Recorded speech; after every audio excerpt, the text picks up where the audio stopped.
अगर नमाज में सिजदा की आयत पढ़े तो वो आयत पढ़ने के फ़ौरन बाद नामाज ही में सिजदा कर ले। यदि बा केउ नामाज पढ़े नामाजेर ভিতরে যদি বা সিজদার আয়াত পড়ে তো সিজদার আয়াত পড়লে আয়াত পড়ার সঙ্গে সঙ্গে কী করবে সিজদায় চলে যাবে। फिर बाकी सूरत पढ़कर रुकू में जावे। सिजदार आयत पढ़े सिजदाय चले जावे, फिर उठे दाঁড়িয়ে যেটুকু বাকি রয়েছে सूरा शेष करे তারপর আবার रुकू करবে। अगर इसी आयत को पढ़कर फ़ौरन सिजदा ना किया, यदि वो सिजदार आयत पढ़े संगे संगे यदि सिजदा ना करे उसके बाद और 2-3 आयतें पढ़ लिए, यदि ওর পরে সিজদার আয়াত পড়ার পরে আরও 2-3টে আয়াত পড়ে নিয়েছে तब भी सिजदा किया তখনও যদি সিজদা করে তো ये भी दुरुस्त है, এটাও কি চলবে, এটাও 3 আয়াত পর্যন্ত সিজদা করলে সিজদা আদায় হয়ে যাবে। अगर इससे भी ज़्यादा पड़ गया, যদি বা 3 আয়াতের সিজদার আয়াত ছাড়া 3 আয়াতের উপরে যদি পড়ে চলে যায়, 3 আয়াত ফেলে যদি আরও এক্সট্রা আয়াত পড়ে দেয় तब सिजदा किया तो सिजदा अदा हो गया, তখনও সিজদা কি হয়ে যাবে আদায় হয়ে যাবে। लेकिन गुनाहगार होगा, কিন্তু गुनाहगार হবে। सिजदा अदा हो जाए किंतु गुनाहगार হবে। अगर नमाज में सिजदा की आयत पढ़ी, यदि क्यों नमाज पढ़ते पढ़ते सिजदार आयत पढ़े और नमाज ही में सिजदा ना किया, नामाजेर मध्य यदि सिजदा आदाय ना करे तो अब नमाज के बाद सिजदा करने से अदा ना होगा। नामाजेर परे सिजदा करले से सिजदा हक आदाय होबे ना, हमेशा के लिए गुनाहगार रहेगा। सारा जीवनेर जन्य कि थाकबे, तार जन्य गुनाहगार थाकबे। अब सिवाय तौबा और इस्तिगफार के और कोई सूरत माफ़ी के नहीं।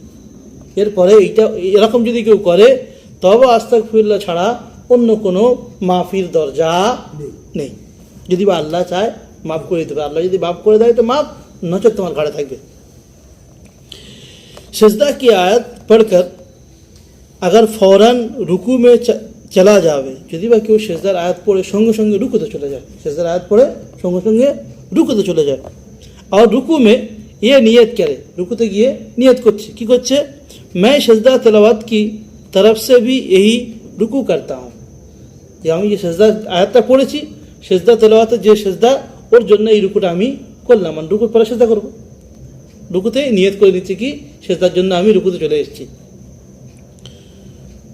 तब भी वो सिजदा अदा हो जाएगा, তখন কি হয়ে যাবে সিজদা আদায় হয়ে যাবে। সিজদার আয়াত পড়ে সঙ্গে সঙ্গে রুকুতে গিয়ে যদি নিয়ত করে না যে আমি এই সিজদা করছি, এটা নামাজের সঙ্গে এই তেলাওয়াতের সিজদা সহ তেলাওয়াতের সাথে নিয়ত করে দিলে কি হয়ে যাবে, ওই সিজদার সঙ্গে এই সিজদাও আদায় হয়ে যাবে।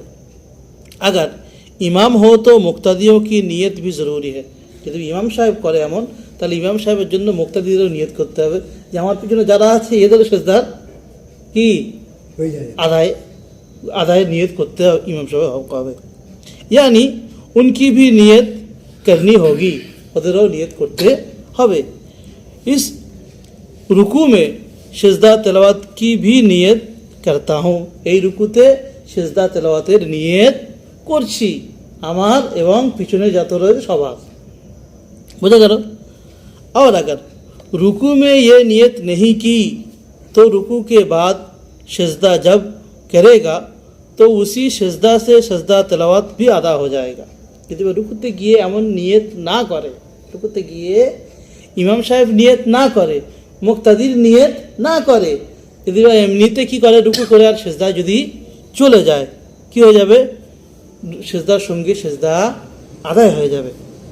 চাহে कुछ नियत करे चाहे ना करे, যদি নিয়ত করুক চাই না করুক, সিজদার আয়াত পড়ে সঙ্গে সঙ্গে রুকুতে চলে গেলে ওই রেখাটার সঙ্গে কি হয়ে যাবে সিজদার হক আদায় হয়ে যাবে, নিয়ত করুক চাই না করুক।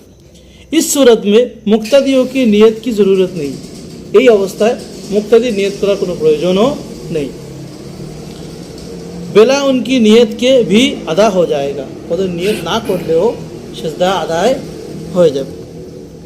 एक ही जगह बैठे बैठे सिजदा की आयत को कई बार दोहरा कर पढ़ा तो एक सिजदा एक ही সেজদা ওয়াজিব है। যদি এক জায়গায় বসে একটা সেজদার আয়াত অনেকবার যদি কেউ পড়ে, সেজদার আয়াত একটা অনেকবার যদি পড়ে, অনেক সময় কী করে, যেমন তোমাদের কালেমা চতুর্থ কালেমা মুখস্থ করার সময় একটা করে লাইন দুবার তিনবার ঘুরিয়ে ফিরিয়ে পড়ছিলাম, ওই রকম যারা হিফজ করে কোরআন হিফজ করার সময় একটা করে আয়াত 50, 60, 70, 80 এইভাবে দৌড় করতে করতে, না হলে যারা কোরআন শরীফ হাফেজ হয় তো একটা আয়াত না হলে কয়েক হাজার বার করে পড়া হয়ে যায়, কয়েক হাজার বার করে পড়া হয়ে যায়। যাই হোক,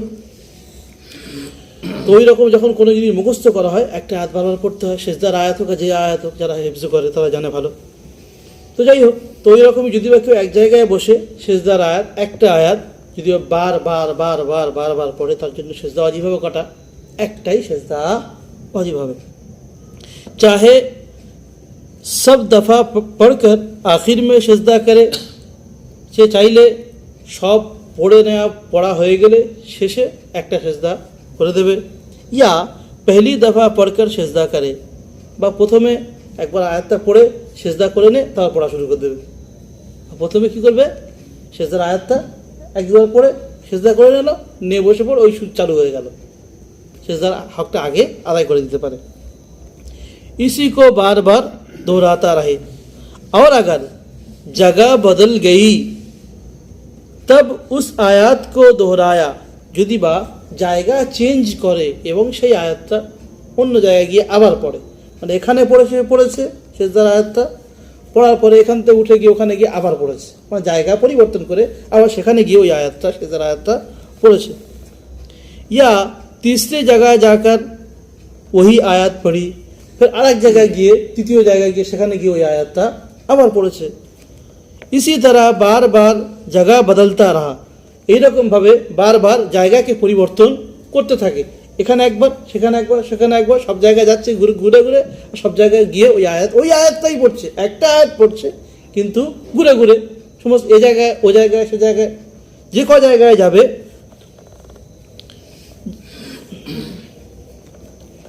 हाँ, इसी तरह बार बार जगह बदलता रहा तो जितनी दफ़ा दोहराए इतनी दफ़ा सिजदा करे, যত জায়গায় আলাদা আলাদা যাবে, যত জায়গায় গিয়ে সেজদার আয়াতটা আলাদা আলাদা করে পড়বে, তত জায়গা গুণে সেজদা করতে হবে। যদি বা তুমি একটা সেজদার আয়াত এখানে পড়লে একবার, ওখানে গিয়ে পড়েছো আর একবার, সেখানে গিয়ে পড়েছো আর একবার, সেখানে গিয়ে পড়েছো আর একবার, এখন 3 জায়গায় 4 জায়গায় 5 জায়গায় যে ক জায়গায় থাকবে সে কটা সেজদা দিতে হবে। अगर एक ही जगह बैठे बैठे সেজদা কি कई आयत पढ़े, যদি এক জায়গায় বসে সেজদার অনেকগুলো আয়াত পড়ে, বুঝতে পারো না? এখানে এর আগের মশলা ছিল যে এক জায়গায় বসে একটা সেজদার আয়াত বারবার পড়া, বা এক জায়গায় ঘুরে ঘুরে একটা আয়াত পড়া।